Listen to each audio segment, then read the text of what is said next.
Hello readers! Watch to the end of this video to learn how you could win free books. Yes, really. My name is Emma G. Rose, and today we're reading from my first novel, Nothing's Ever Lost. Anna ran toward the cab of the overturned semi, her sandals making no sound on the scatter of broken glass. She scaled the side of the truck like a jungle gym. At the top, she peered down through the cracked window.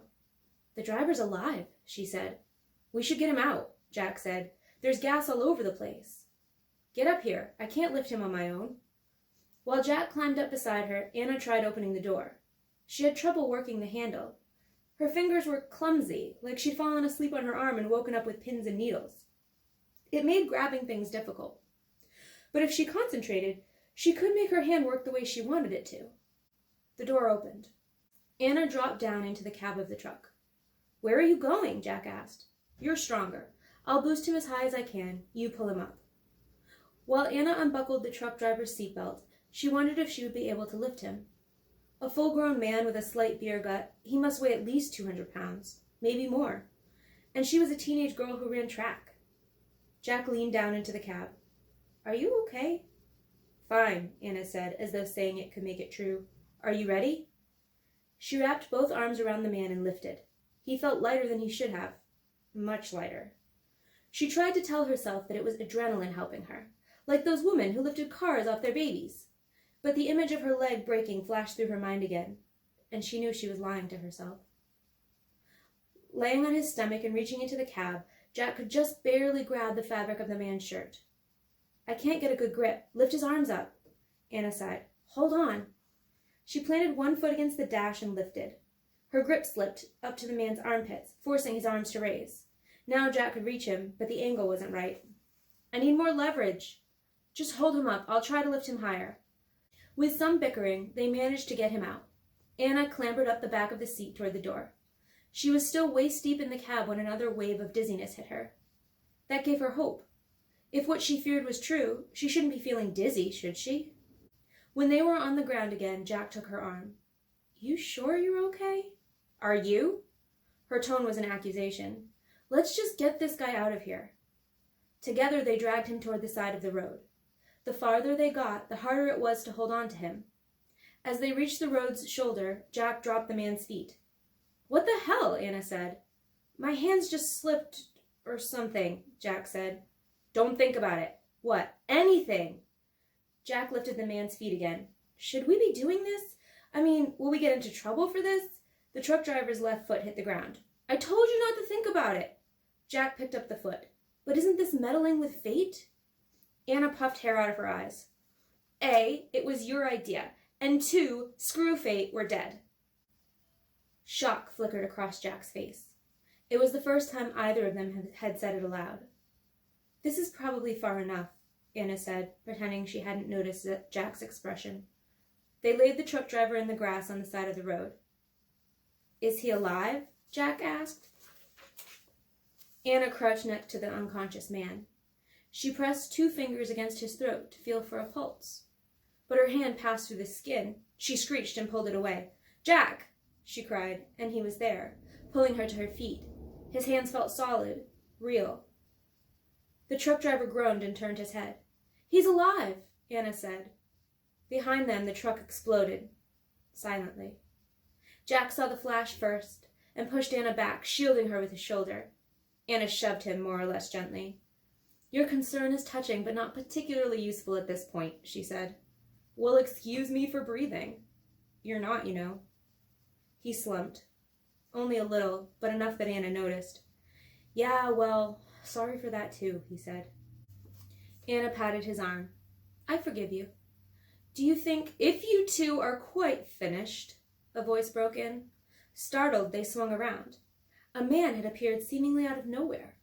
He was standing on the shoulder of the road a few feet from them. His head was shaved, his khaki pants were impeccably ironed, and his black polo shirt had a name tag clipped to it.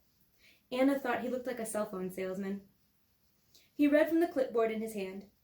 Jack Xavier Pratt, Anna Evelyn Poplin, and Todd Gagnon. When they stared silently at him, he repeated the 3 names. "I'm Jack, and this is Anna. We don't know any Todd." The man looked past them. "No, perhaps not," he muttered, and wrote something on the clipboard. Anna and Jack followed his gaze to see what he had seen. The truck driver was sitting up, gaping at the remains of his truck, which was blazing now. A thin trickle of blood slipped down his forehead. He seemed alive, though Anna wasn't sure she was the best person to judge. At least, not right at the moment. The man offered his clipboard to Jack. "If you could sign here, please." The first inkling of fear crept into Jack's voice. "Wait a second. What is this?" "It is a standard release handing you over to my custody for the next part of your journey to the city." Anna was only half listening. She just figured out what had been bothering her about the man's face. He had no eyebrows, no eyelashes, no hair of any kind. His face was just a skull with skin stretched over it. Although that described pretty much everyone, this particular face gave her a chill in the center of her soul. "Oh my God, you're Death!" His long, skinny index finger tapped the name tag on his shirt. It said Death in bold black letters, and underneath, in smaller print, Afterlife Transportation Specialist. To the left of the words was a picture of a scythe with a shiny silver blade. Anna stamped down the shock. She could handle this. "I expected you to be taller and, bonier." Death seemed taken aback. "Yes, well, times have changed. Sign here, please." "Where's your scythe?" Jack asked. "As I said, times have changed. Focus groups have found that the old farm metaphors mean little in the modern world."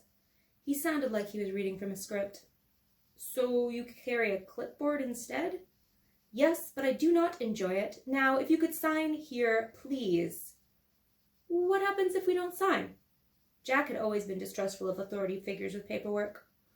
"Then you are doomed to roam the rift as lost souls, searching through eternity for a portal into death." For an instant, Anna felt like she was looking at an optical illusion. Death was still standing in front of her in khakis and a polo, but at the same time he also seemed to be 7 feet tall and wearing a coarse black robe. The clipboard was both a clipboard and a 6-foot-tall scythe. It made Anna's brain hurt. She blinked and the image disappeared. "Got a pen?" she said. A plastic ballpoint appeared in Death's hand. He watched them sign. And here, an initial here, and here, and here. If you liked what you just heard, click the link below to buy this book now. And I promised you a contest. Okay. Enter to win a prize pack that includes a signed advance copy of Near Life Experience, that's my new book, a signed copy of Nothing's Ever Lost, that's the one we just read, a sticker and bookmark prize pack, and whatever other cool book-related stuff I dream up between now and the end of the contest on May 16th, 2020. All you have to do is follow this page and like or comment on this video. One lucky winner will be randomly selected on May 17th. Good luck! Now go live your life wherever you are.